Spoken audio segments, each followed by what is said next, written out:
So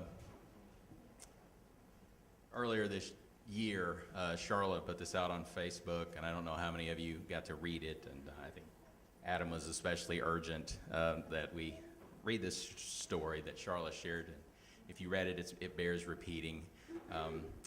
It goes like this. I have a story.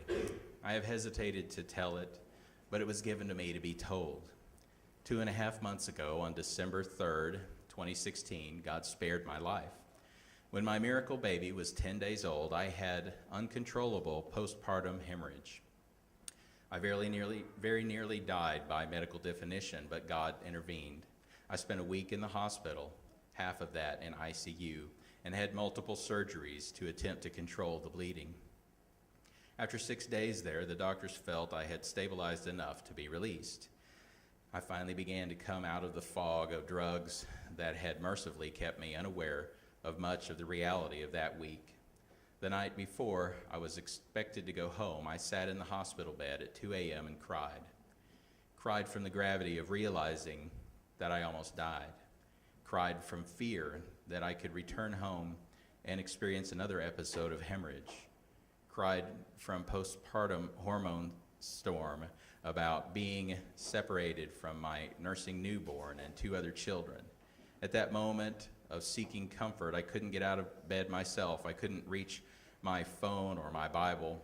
I didn't want to bother the nurses with my call light, and I didn't want to wake my superhero husband, who had passed out from exhaustion on the little hospital couch next to me, who had been there for me at every single moment of those 6 traumatic days. So I prayed in the dark silence. I told God I was scared, and I realized that He had already shown up right there. For some reason, a not-so-random memory came to my mind that had occurred a couple of months before.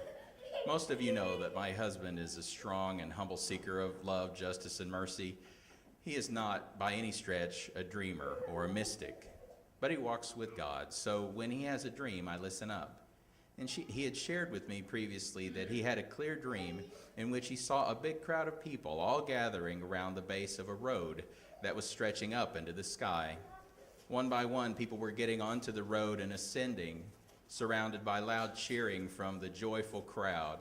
He and I approached the road in his dream, eager to join the joy that was happening, but at the entrance to it, we were stopped by someone who blocked our way and said to us, "It is not your time." When this memory came to me in that hospital bed, I was overcome with amazement. I realized again that God is the giver and taker of life, and He had purposely chosen to spare my life for a reason, because it wasn't my time. So I could go home without fear because He had a reason for me to be alive and a purpose for me to serve here, or else I would have gone up that road. I began to say, "All right then, what is the purpose that you spared my life for, Yahweh?" I am still not fully sure of the details of the answer, but I do know that it involves this: act justly, love mercy, walk humbly with your God. Love my children, teach them about God, show them how to love bravely with great courage and strength. Show grace to people around me, my family, my coworkers, the cashier at Walmart, the friend who is hurting, the grouchy person who needs someone to extend grace to them instead of judgment. Be a presence of hope in the middle of a world full of brokenness. Make the ordinary sacred with kindness. This is the great power of God's love. This is the reason I'm alive. The thing is, we all have a reason like this, because if you didn't have a specific purpose to fulfill that only you can fulfill, you wouldn't be here either. Each of us has a story to tell. Tell it. Life is too short not to tell your story, and live your purpose.